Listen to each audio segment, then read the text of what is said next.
Hey guys, welcome back. So let's let's try and squeeze in a little video here before we suffer further interruptions and telephone calls. We've got, where are we at? 1 p.m. turn. So we've been at this just for the 1 hour on 20-minute cycles. So the Brits got, maybe a little aggressive, kind of pushing the envelope just a tad. May have rushed into the trap or whatever it is, but we've got the Portuguese forces sort of hoofing it through the woods in column across this ridge line here and then back down into the valley, looking to try and flank the left-hand side of the French forces, the left flank of the French forces. This is, probably butcher the name here, Bernier's brigade here. They're not the most high-quality chaps. 41s mean that they've got almost 50-50 chance of failing a morale check at any time. Not great. But on the center here, we had all of the, I think it's the 70th Brigade, stacked up in here with Tomier being the leader. Held the line here for a couple of rounds of activity, then broke and retreated. They're now suppressed because they were shot at again. We had a little counterattack occur, and you can see there's a broken unit here that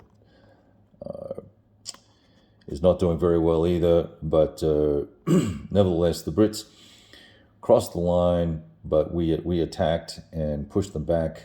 That chappie, well, he's recovered since then. But so then we brought up the rest of this other brigade here, the 45th, I think it is. I can't read it upside down. 45th and 50th by the looks of it. I probably should pull out the regimental formation chart so I can tell you which elements are what. If you care. Where did all my stuff go? That's right, I had to move it. Bear with me for a second. I've got them all right here. So let's see. This brigade is the 3rd Brigade, I think. 45th, 145. No, it's the 5th Brigade. So that's Crawford's units. They moved up to support the efforts that were going on here with the 3rd Brigade. That's right, this is the 3rd Brigade that attacked first. These guys have been locked. They're both disordered, so they can't recover. They've both fired at each other, really done nothing to each other, given the terrain and the malices that you take against your firepower, your inherent firepower being disordered. And so we brought up these other chaps, and we got the angle here with this stack, and then this stack was here attacking, and then they failed their morale rolls. So they had to retreat. Now, of course, when you retreat through your own forces, nothing happens. You don't have to worry about them, but you will have to go an extra hex. And because you can't stay in that hex, so fortunately we had a spot here. Otherwise, we would have ended up all the way out here. At least that's my understanding so far. Now, if I was routing through here, we would have a different situation, and I would indeed have to take a morale check for these guys. So,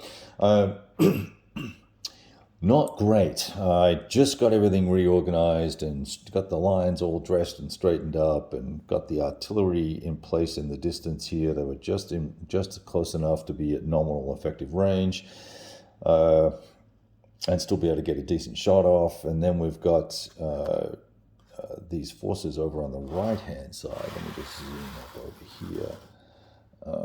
I haven't pushed these guys up too aggressively yet because I'm trying to work out how best to approach this cavalry, and I'm not comfortable with them. I think they probably should be in line, but I think I'm going to go like that. I'm not sure.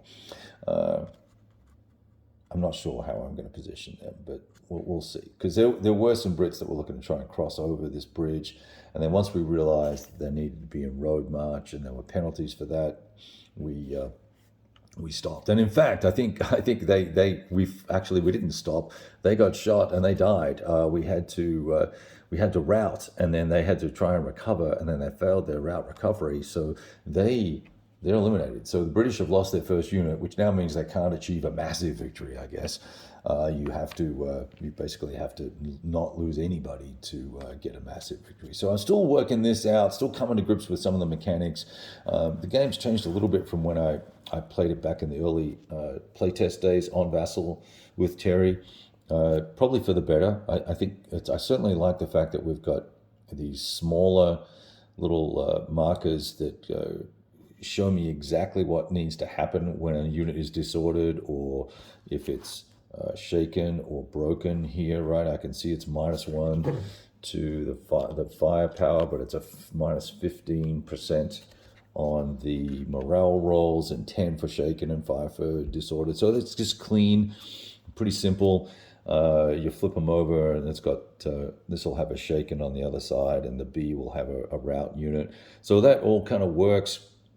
I think this particular battle, Rolica or Rolica, depending on what country you come from, how educated you are, you'll have it's a very dense little, and this is the last part of the battle too. So it's as they're retreating, and you're sort of up on a hill in rough terrain, and then in woods, and it's all very non-traditional, from my experience anyway, non-traditional fighting situation where we're expecting a little bit more of a linear situation. So I'm going to keep messing around with this here, but then I think what I'm going to do is transition potentially over to the full battle of Vimiro, and I'm sure that is pronounced differently as well. Where that battle takes place on, there's a river or a stream and a little valley, and then 2 hills on either side, both flanks. But I think it's a lot more open. I'd have to pull the map out, and I've only got the canvas map for that, so I'll have to get that out and have a look at it. But I've played that before with one or the other, with the NBS system for multi-man publishing, Dean Essex efforts in the Napoleonics. And I'll say that this system here is particularly at the soldier level. It's pretty basic, right? I'm tempted to. I'd like to use more of the advanced rules, but I don't think they're really going to be super relevant in this dense, nasty terrain. Close assaults actually kind of boil down to, you pass a morale check, you both fire at each other, and then whoever's left in adjacent, and that could be both of you. My understanding is.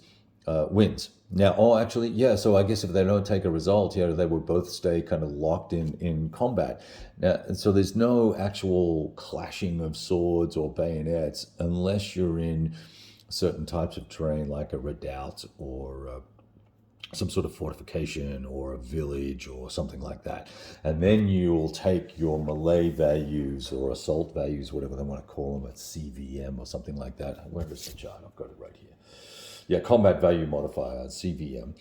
You'll take those values and add them up and do some modifications, and that will then be your clashing of, what I would call clashing of swords stuff. It's kind of like I guess I'm using ancients terminology there, but trying to pig stick each other with bayonets and whatnot, coming face to face. So that melee thing is pretty, or assault thing as it's called, is pretty interesting at the basic level, and I'm curious to see if there's more advanced rules that we could apply that might deepen and enrichen the gameplay there, or whether that's it is what it is.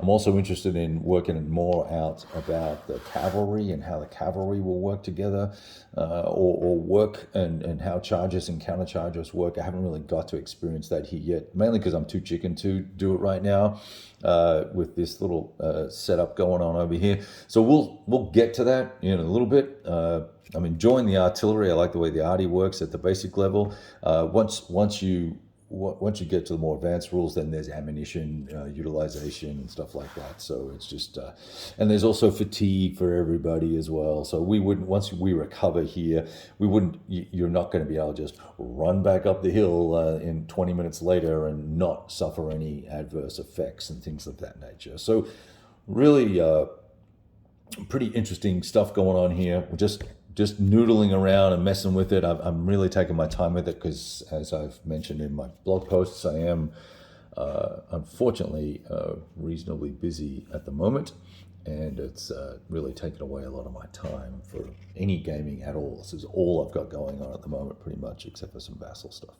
All right, guys, I just thought I'd share this little snippet with you, and hopefully I haven't butchered the rules too much so that Terry doesn't get upset with me. So apologies, Terry, if I've snafu'd anywhere, but the net of it is I think we're going to have a great system when this comes out and is shipped out to all of us.